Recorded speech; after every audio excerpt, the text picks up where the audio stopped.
Hey everyone, and welcome to Force Talk, where we talk about all things Star Wars, from the movies to the TV shows to everything in between. My name is Trey Mitchell, and I'm joined here with my co-host for about what we've been doing this show for like Well, 9 months, I still, think. it was September when we Yeah. started. So yeah. So Josh, anyways, Josh, is it nice to be back after like what, a month and a half? Yeah, has it really been that It's been a long? while. School is just I mean, I overtaking remember us. we took a break because you're school, because you're graduating and you're busy, Yeah.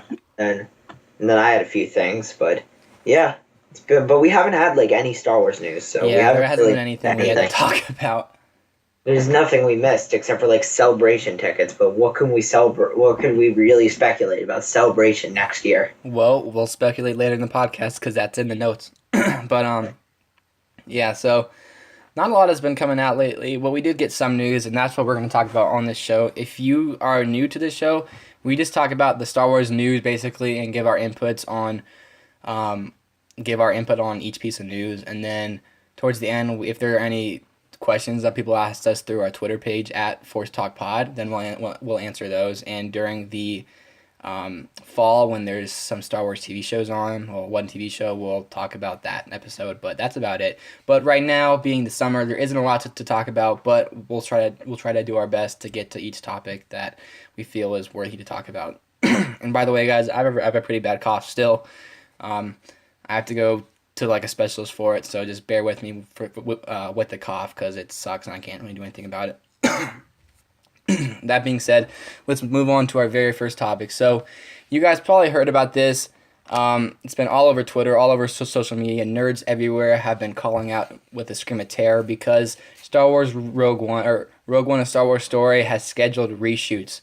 Alderaan is blowing up, guys. It's the end of the world. Anyways, that's not true. So a few days ago, immediately after the news that Donnie Yen will do some Star Wars Rogue One reshoots, there came a few rumors that the reshoots were being done because the movie was testing poorly with audiences.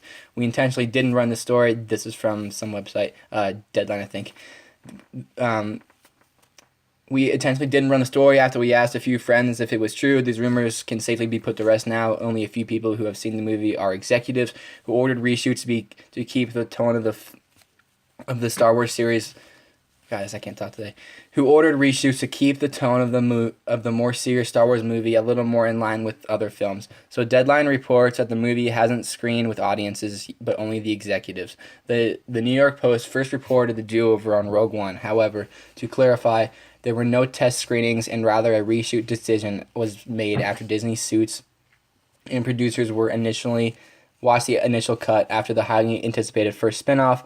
According to sources, the first cut was lacking the edge The Force Awakens had, and the story needs to gel. The film's December 16th release date will not be affected, according to one insider, and with Comic-Con fastly approaching, hopefully the studio might be able to tease fans with a little something. In fact, Drew McWeeny from HitFix, according to him, Lucasfilm is said to be unconcerned with the test screaming at all. He said, in the case of Rogue One, what I've heard is that they are not test screening the film at all, nor they do not have any plans to test the film at all. Everything that's being done is done because Lucasfilm and Disney screened the film internally, discussed it with Gareth Edwards, and then came up with a plan to figure out how to land every punch that the film means to throw. I hear that the film right now is good, but they want great. They don't want to launch the Star Wars story brand with a good film. They want to launch it with a film embraced warmly by fandom, a film that proves that you don't have to tell the main Skywalker story to do something great with the larger Star Wars universe. Oh, my notes just went haywire.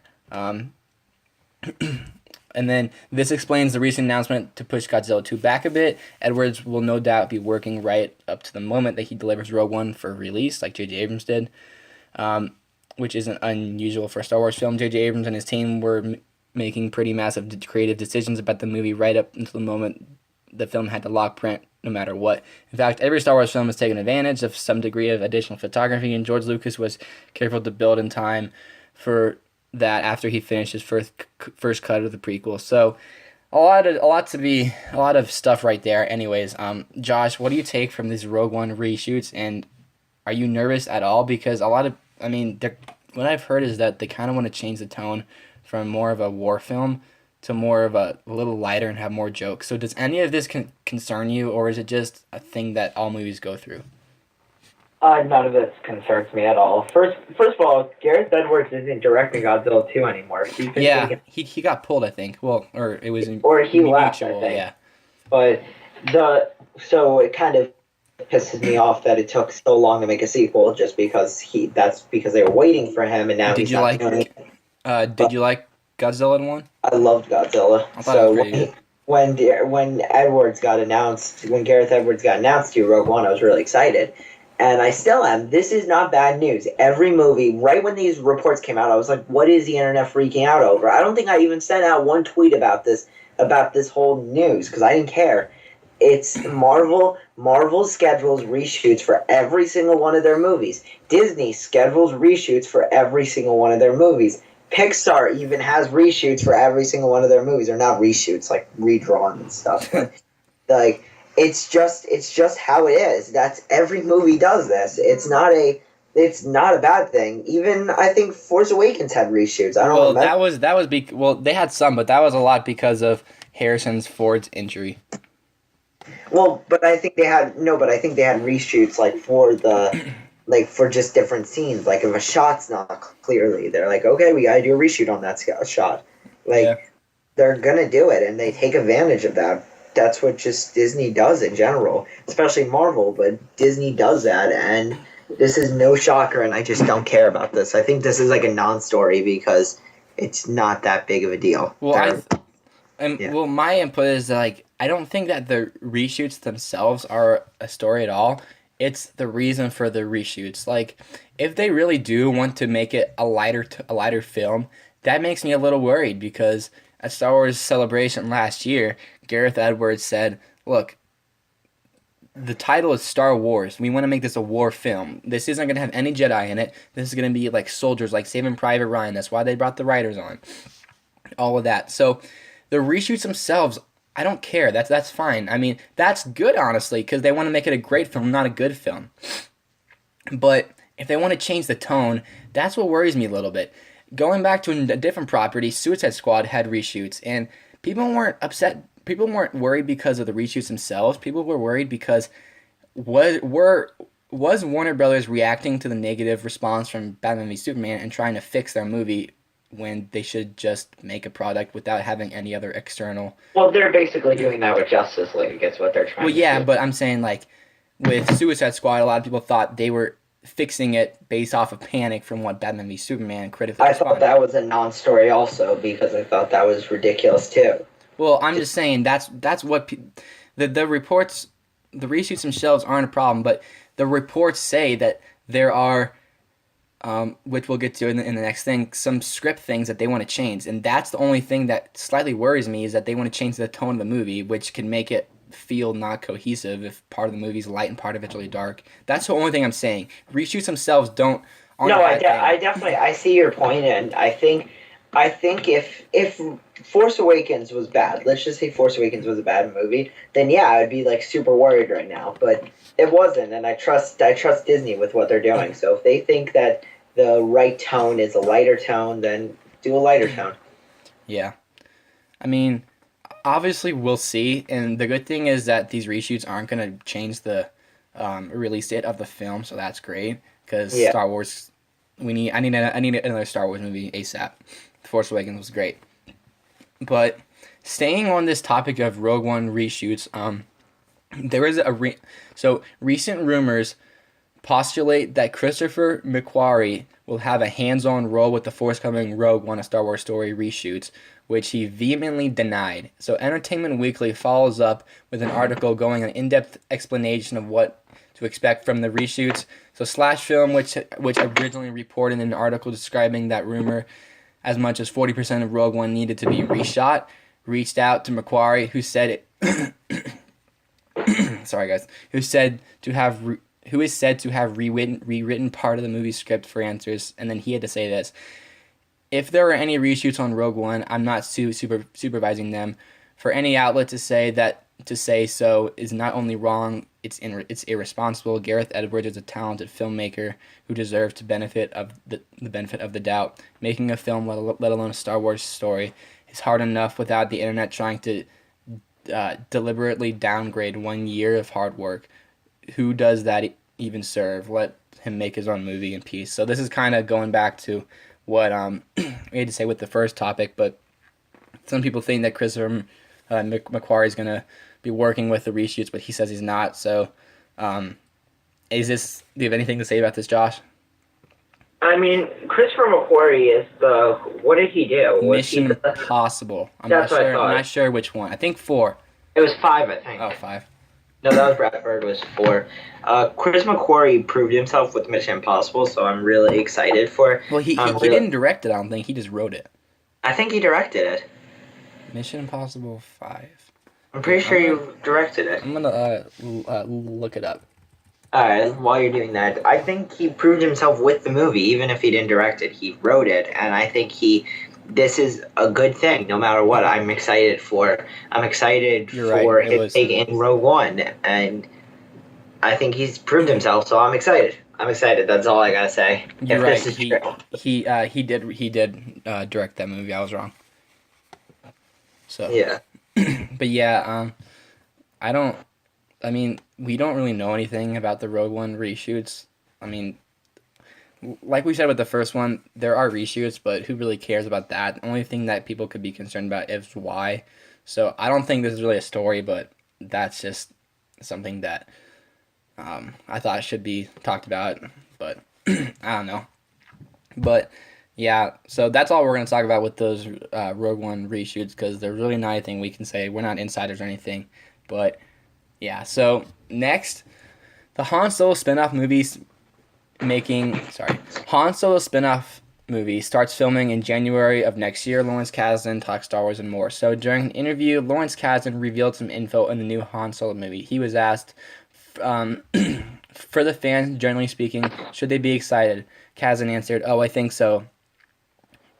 You know Chris Miller and Phil Lord are going to direct it. They're great and funny and imaginative, and we've had a great time together. My son John and I wrote the script, and Chris and Phil are working on it, and they're about to move to London to start shooting in January." Then he was asked, 2018 is the release date? Kasdan said yes.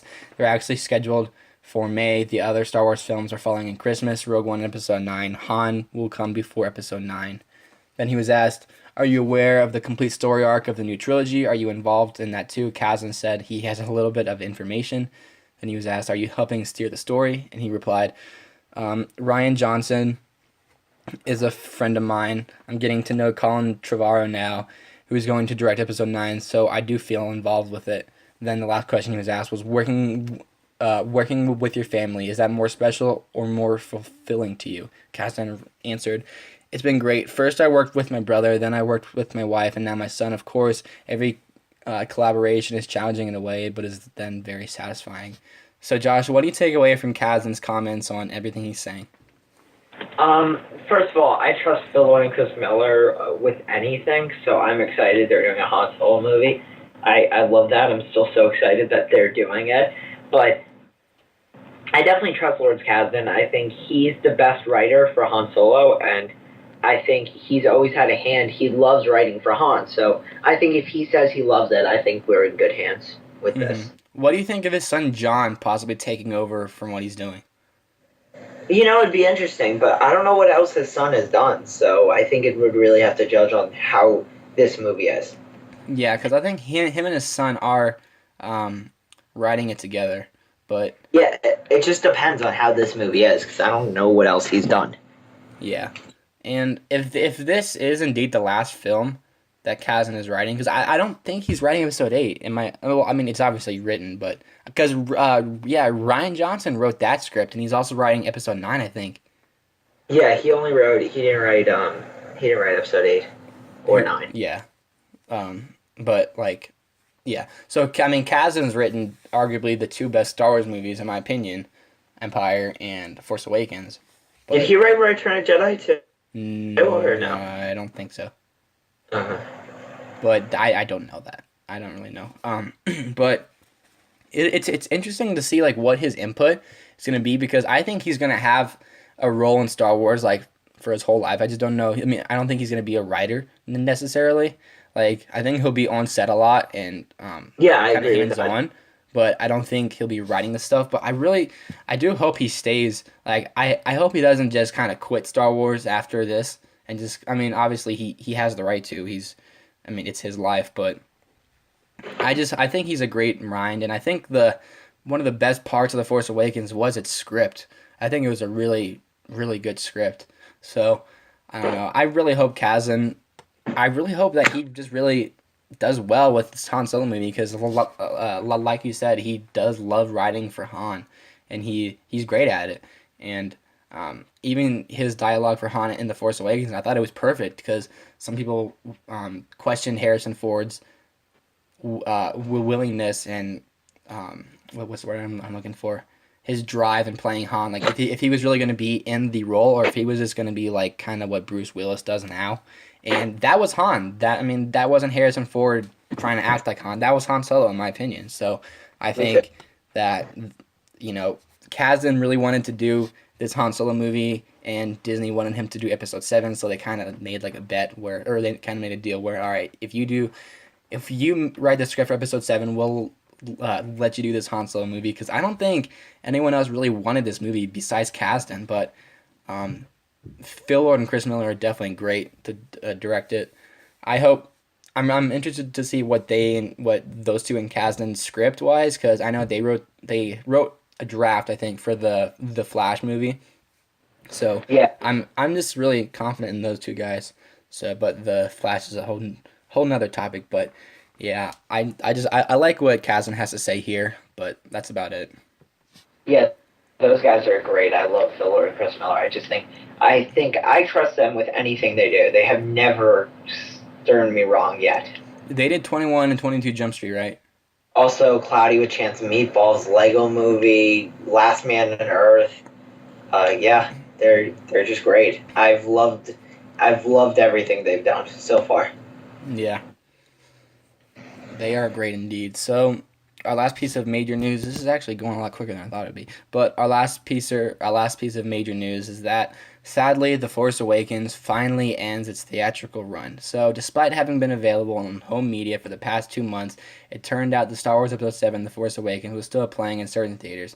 That all ended this week as The Force Awakens finally wrapped up its theatrical run nearly 6 months or 168 days after it debuted in December. With The Force Awakens finally being out of theaters, we can also finally put a number on it on how big of a success the film was. Spoiler alert, it's massive. According to Box Office Mojo, the film's final domestic box office total was $936,662,225. Yeah, that's a lot of money. But anyways, keeping with the story, this puts The Force Awakens over $150 million ahead of the second highest grossing domestic film of all time, James Cameron's Avatar. When The Force Awakens hit theaters back in December, it immediately began smashing box office records all over the globe, but especially in the U.S. The record it holds includes fastest film to reach 1 billion, highest grossing Christmas Day, and biggest opening weekend. So, Josh, how many times did you see The Force Awakens in theaters? 8. I saw it 8 times, and I saw it once on Blu-ray. I saw it like 12 times. I watched it a few times illegally. I've probably seen it 20 times so far. But I don't know. This is kind of sad news to me. It's finally out of theaters. I mean, I assumed it was already, but just seeing this report kind of made me sad that I couldn't go see it again. Yeah, I assumed it was alright, so this doesn't really mean anything to me, at least, because it's been out by me for a really long time. Yeah, me too. I mean, I've been able to see it. I mean, I think in April there were still showings. I don't remember. I haven't checked since beginning of January. I didn't check. Yeah. What was your favorite memory seeing The Force Awakens?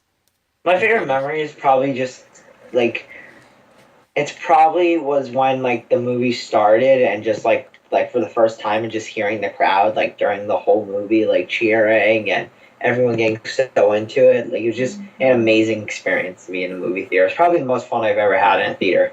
Yeah. And did you see it with people opening night? You saw it with your friends, right? Oh, like 5 friends and my dad. That's awesome. And then the second night I saw it with one of my friends. Like, I saw it with one of my friends. I saw it with him like 5 times. Really? Yeah. I don't go to the movies by myself. I just don't. I don't like going to the movies by myself. So, You yeah. actually go to screenings by yourself? No, I never go to screenings by myself. Oh. Huh. No, I go with one of my friends. I don't mind going to movies but by myself. I think it's nice actually sometimes just being able to focus on the film. I mean, I guess it's just like for me, I just feel weird by myself. I don't feel like I don't know. It's just weird. I like Yeah. being with. The hell is that? Yeah. So I think my favorite memory seeing The Force Awakens was probably when I saw it with my sister Marina. That was really fun. We saw it. Let's see. I saw it Thursday night. I think we saw it Saturday morning.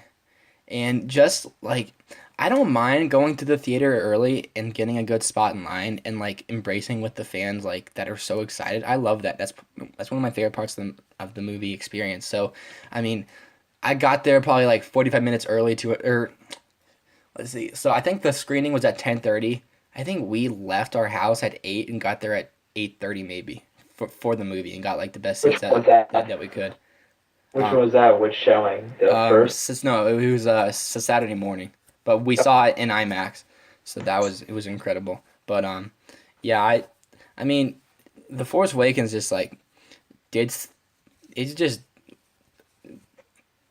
take away how great the movie was. It was just like a great experience for everyone. I mean, I had an awful experience opening night.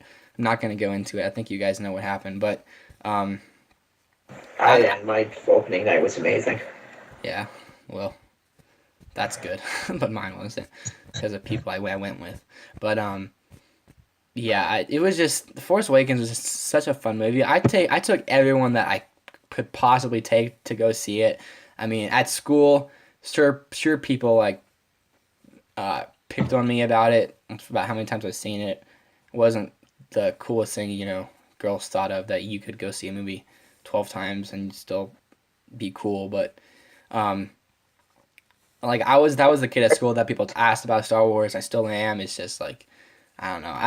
I just had such a fun time with The Force Awakens, and I mean it crushed like every um, American box office record. I wish it got a billion in the U.S. though. It got 936,662,225 dollars. I got it. That's time, Josh. But yeah, it's just awesome. I'm really glad that it came out, and it's kind of sad that it's out on. It's not out anymore, but I mean, we still have a Star Wars film every year until we die, probably. Well, I don't know. Who knows about that? But yeah, let us know how many times you guys saw The Force Awakens in theaters and what your favorite experience with it was. Um, just for me, I already said, but like I had some negative experiences too.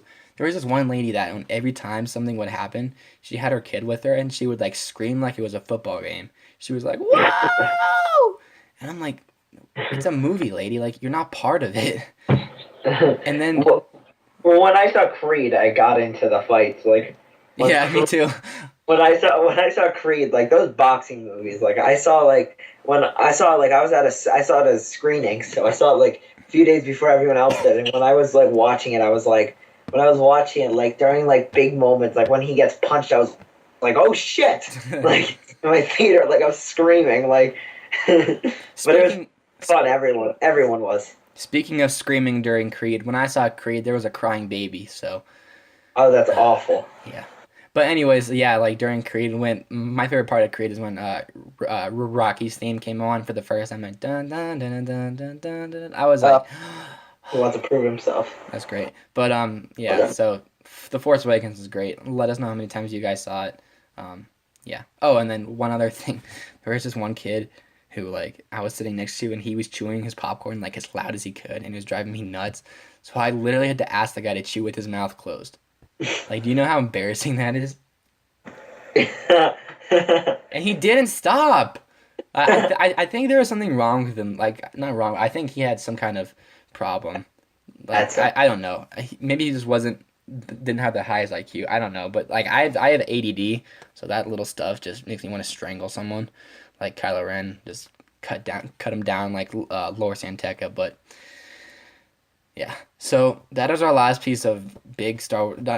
Well, that's our last piece of Star Wars news that we're gonna fully cover, and then next is our segment that I like to call In Less Than 12 Parsecs, where we talk about some Star Wars topics that don't necessarily need to be have a full discussion on, but we still want to give our take. So I'm just going to run through all these and then we'll go through and talk about each one after that. So, very first thing is the Star Wars Celebration 2016, sorry, Celebration Europe. I can't talk today.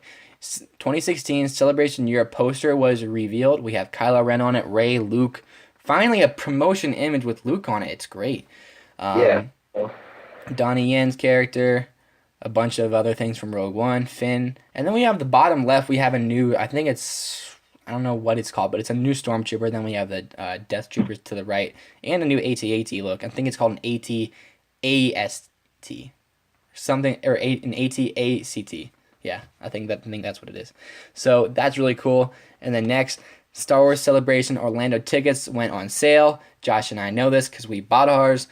So, oh, by the way, I need to send you your money. After the show, give me your PayPal information so I can send you the money. But yeah, we were both just like Skype. I think we were on the phone together and we both like it wasn't working at first, and there was like a line. Yeah, well, like even at first, like the there was no link. It said okay, celebration tickets are on sale, but there was no link. It would just lead us to the Europe page. Yeah, and I was like, oh my God, if I don't get tickets for this. And then we eventually got our tickets, but it was kind of weird. It wasn't where like you just buy them and then it's done. It was sort of like you went to a grocery store and you were all trying to buy the same thing. You were in line to get like you were in an electronic line. And so Josh and I didn't know who would be first, so we just came up with like whoever gets first just buys both tickets so that nothing happens. And Josh was first, so I'm going to send him his money. But unfortunately, the VIP tickets were all sold out about 3 minutes after the tickets went on sale. I mean, how that's possible, I don't know. I wasn't going to pay $500 for those tickets. No, they weren't $500. They were like $180. Yeah, the Jedi Master thing was like $500. What included that? Everything. Like what? Like VIP, autograph sessions. I don't know. Oh crap! I might have paid that. No, it was like not autograph sessions, but like special spots in line in the autograph sessions. Or are you sure it was 500? It was maybe more than that. Oh well, okay, yeah. It was 500 or more. I don't know. It wasn't less than 500. Well, that's pretty crazy. But yeah. So that happened, and then oh, and by the way, if you guys are going, tell us. I'm sure we could meet. That'd be pretty cool. And then Netflix gains exclusive rights to Star Wars streaming starting at September, but The Force Awakens is not part of that. And then Dave Filoni wants Ewan McGregor to voice Obi-Wan Kenobi in Star Wars Rebels. And then if you hear that like high-pitched kind of crying sound, that's actually James Arnold Taylor. Because like when I heard that, I feel so bad for him. Yeah, when I heard that story, I wasn't like, oh, that's awesome for you, and I'm like, damn, James Arnold Taylor, and I'm like, I'm glad it's Ewan, but personally, like that's just. He was such a good Obi-Wan. I'd rather have Ewan personally. But I don't really care. I just think there's it's another like thing that connects the like animation to the movies if you actually have that actor in it. But like, that being said, I don't want Hayden Christensen to play Anakin. I like I forget who played. It wasn't Sam Witwer that did Anakin. No, that was someone else. But he was great. He was awesome. But he's great. He's really good. And then our last piece of news, and this isn't confirmed, but it is amongst geeks.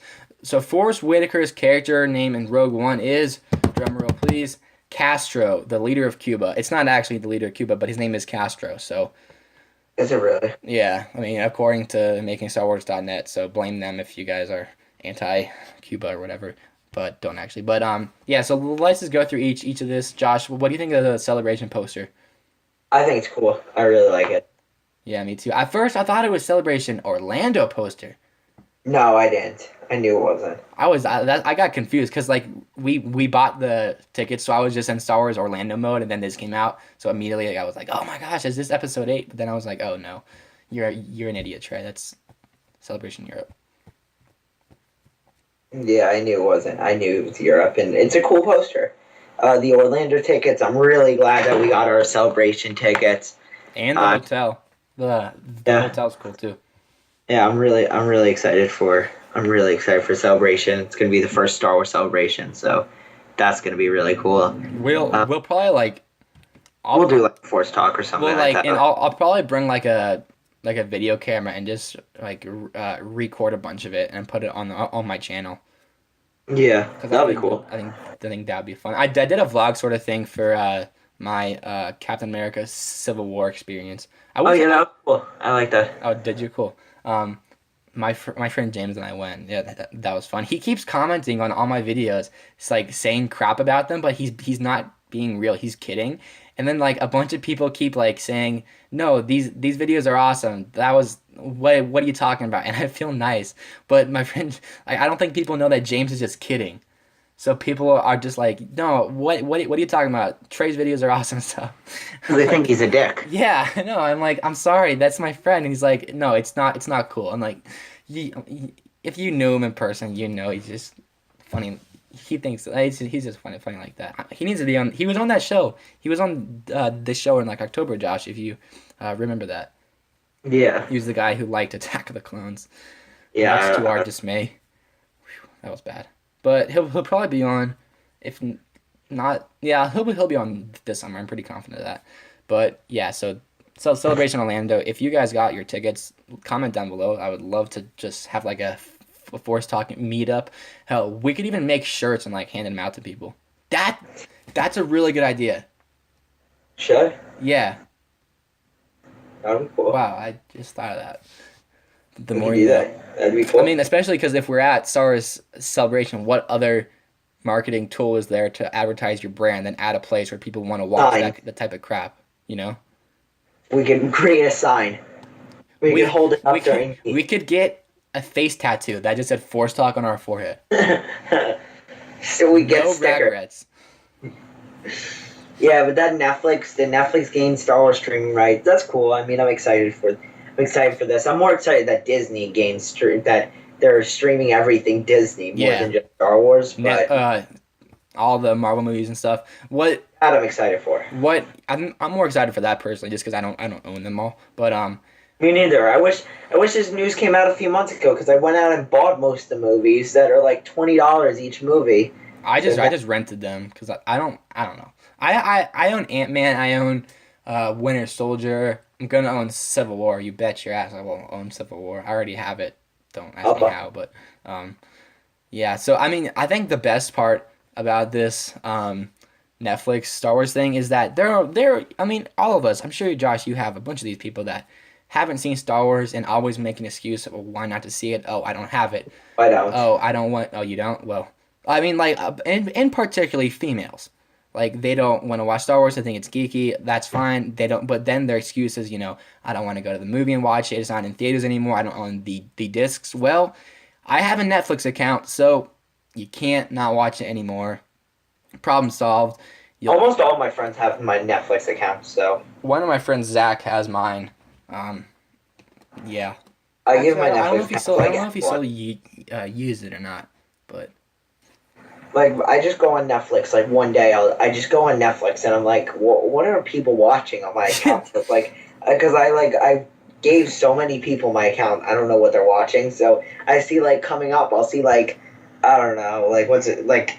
I don't know an example, but some like weird show, and I'm like, what are they watching on here? I have a similar story. I'll tell you. All right, I just told Josh my story, but yeah. So then the next Dave Filoni wants Ewan McGregor to voice Obi-Wan in Rebels. We kind of already talked about that, but Yeah, we talked about this. I wish it was James Arnold Taylor, but that's just I me. I'm glad it's Ewan. I think it adds another layer to Rebels that I mean, I get it. It's just I feel like love I'm just it. saying everything Christian Harloff says because I agree with him on almost everything. I mean, I get what you're saying. Like, it's cool, but I love James Arnold Taylor, and I think he's I love voice actors, and I really want voice actors to get a lot more work. So I like want someone like this. Like, hey, he got a role in Ratchet and Clank. I mean, he's been Ratchet for years. So James Arnold Taylor is Ratchet. You heard it. You heard it here first. he's been Ratchet since like 2000. So yeah. Then Forrest Whitaker. His name's Castro is just really weird. I don't know. They could have gone with another name. I don't really care, but I don't know. It's just weird.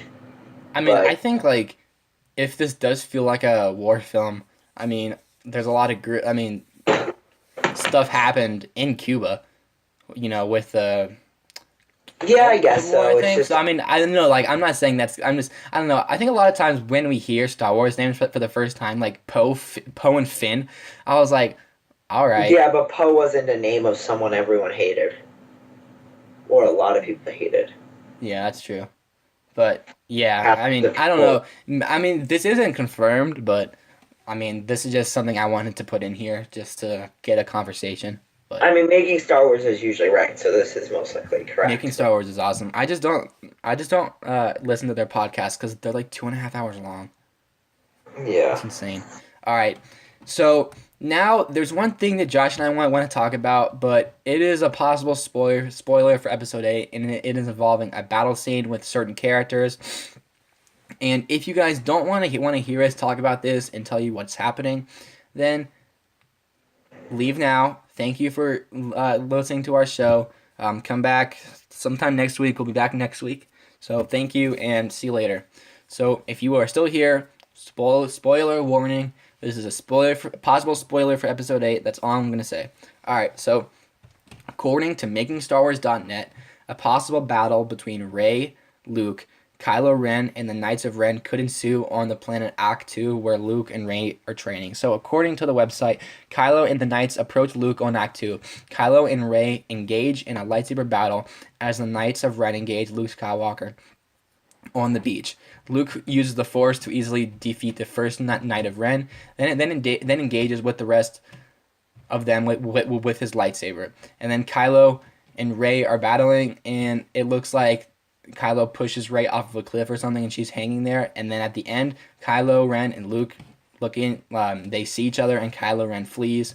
And also a few other points. Kylo Ren does not have his mask in this. He has his lightsaber, and he feels a great deal of revenge to force upon Rey after what she did to him in The Force Awakens. So I'll start out with this. This alone, like, oh my gosh, if this is true, and I'm pretty sure it is because I've seen some set pictures, Adam Driver was on Scaling Michael Island, or whatever Scaling Michael Island, fake island they're shooting on. Yeah. It's like, I mean, I think everyone that hears it, there's a few other things that I didn't want to put in here just because I think they're so spoilery. I didn't really know how much you guys wanted to listen, how much spoilers you wanted to know, but basically this I mean, is I barely want to know some spoilers. yeah. So like, yeah, like I don't seek out spoilers, but this is something where like it's so far away where I kind of like I just want to know something about the movie. But I mean, if you just close your eyes and envision, even from the little 10-second teaser we saw of episode 8 already, from what Ryan Johnson has shot with Luke and Rey not even talking, you can just see that battle and happening. And I don't know, there's something about Luke finally after let's see, 1983 was Return of the Jedi, so it's coming out in 2018. 2017. So that's about 34. Yeah, 34 years. It's been 34 years since we've seen Luke Skywalker in action, and something about this that says he's gonna just easily slice down the Knights of Ren like Fruit Ninja and just force push some of them off the island. It's just, I get a nerdgasm from that, and I can't wait to see new and improved Kylo Ren versus new and improved Rey, like what that'll happen. I don't know where in the movie this is. I hope this isn't the final battle because I don't want that to be spoiled. That would suck. But that wouldn't suck. I mean I hope that this is like in the middle of the movie, and I hope Kylo Ren like almost kills Rey. Like I want him to really like show his dominance in this because people complain, Kylo Ren should have beat Rey. The guy was shot from Chewbacca's bowcaster. Finn got that one blade to his shoulder just off of luck. Rey got to him like once. He just killed his dad. He was in shock. In the novelization, Kylo Ren is in shock after he kills Han. The only thing that brings him out is Chewbacca's bowcaster hitting him. So the guy like, I completely understand why he did not best Rey, and honestly, Rey has had training with a lightsaber, in my opinion. So that's what I have to think. I can't wait for this. There's already some fan art floating around. I'll put it in the video. I sent it to Josh, of this scene, and like, I'm out. That's all I have to say. Josh, what do you think about this?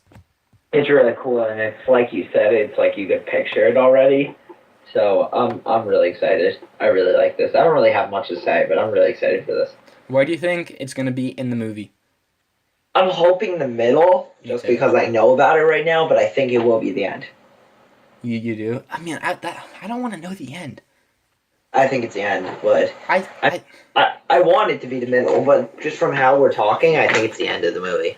All right, so this is what I think. I think that, we're gonna see a lot of Kylo Ren and Rey Luke training Rey on the island. I still want that Rocky 4 montage.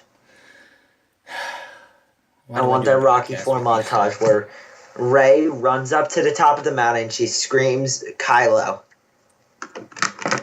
I just want to see that in an animated spiff. That's all. Someone needs to do it. Like, it makes perfect sense. Like, where is she gonna run up? There's no snow. There's tons of mountains. Okay. Anyway. One of them she'll run up. Like in Rocky 4, he screams Drago. I know that, but that's Kylo. Rocky ended the Cold War in that movie. He aren't did. the same. Rocky is the reason the Cold War is over. And that's how Castro plays into Star Wars. Castro is gonna be the new Drago. It's like, if you could change and I could change, everybody can change. I love Rocky 4. I quote Rocky 4 too much. Yeah, that's. Anyways, I don't even know what we should start a Rocky podcast. About what? It was just you. How great Rocky 4 is. Hey, did you know there are X-Men filters on Snapchat? Yeah. Inside joke. Pissed me off. Here, do you want to tell them that story? Oh my god, that's just that story. Like, on the group chat.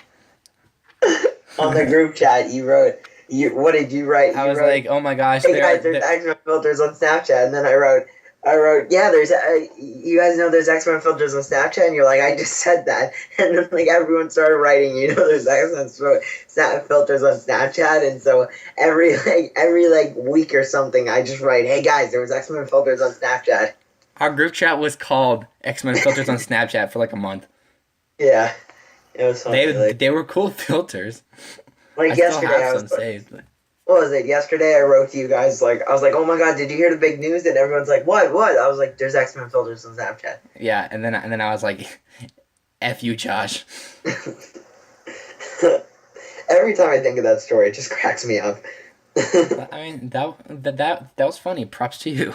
But, yeah, so if you guys are still listening and want to know like this kind of stuff, comment in the description or whatever the hell you comment, what you think of this, and if we spoiled it for you, I'm sorry, we gave you like 30 seconds heads up, but yeah, just let us know what you thought about everything in our show and what you thought, what we could do better, anything like that. It's been a while, so hopefully people watch this video, and yeah, so I think that'll do it. So you can find me on Twitter at the Trainator, and then you can find Josh where? At Joshua7520. And then Twitter, Grand Moff Josh. So that's all we're gonna have to say. Did you guys know there are X-Men filters on Snapchat?